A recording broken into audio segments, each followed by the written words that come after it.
I think what we're seeing here is a sequence of summits in which the Cannes summit is next, but it's about the fourth or fifth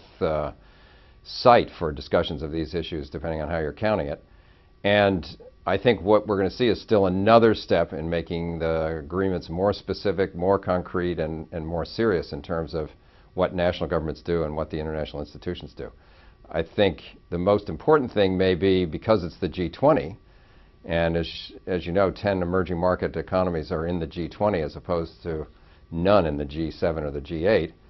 is that you'll see a lot of pressure on surplus countries like China and Korea, and then Japan as well, in Asia, to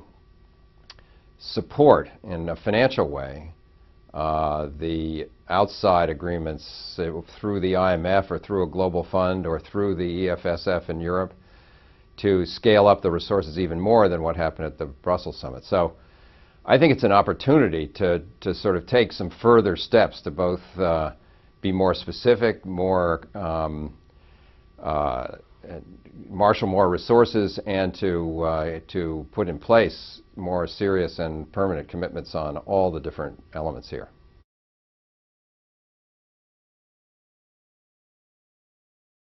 There needs to be a seamless connection between what is decided on Europe and what is decided on the longer-term agenda of the G20 since the seminal London summit in April of 2009, where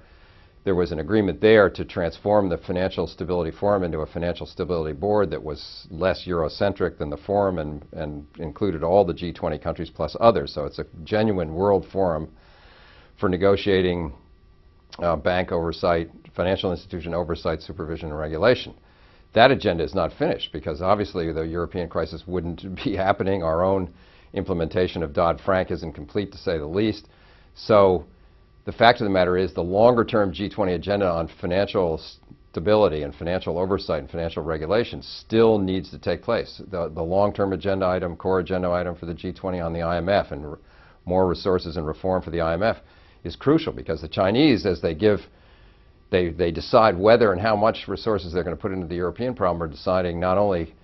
whether to do it independently or through the IMF, but also their choice in part has to do about the IMF has to do with how much more voice and vote and influence they're going to have there. To what extent are they going to be treated as an equal partner there, or are they just a marginal partner to the transatlantic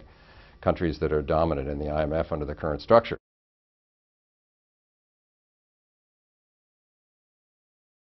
It's a bit disappointing to find that France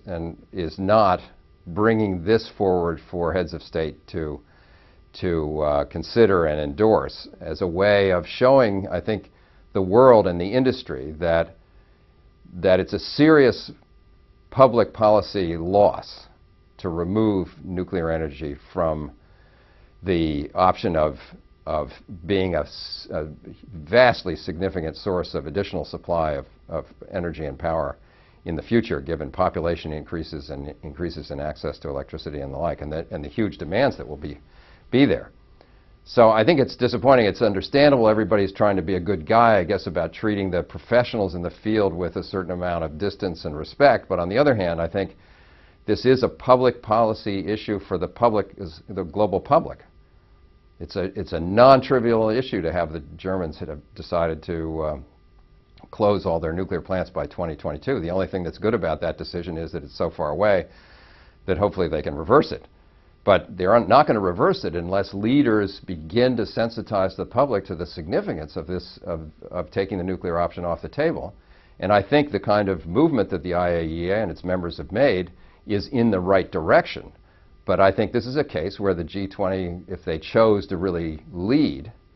could actually educate and move this agenda forward and sensitize the public so there'd be more support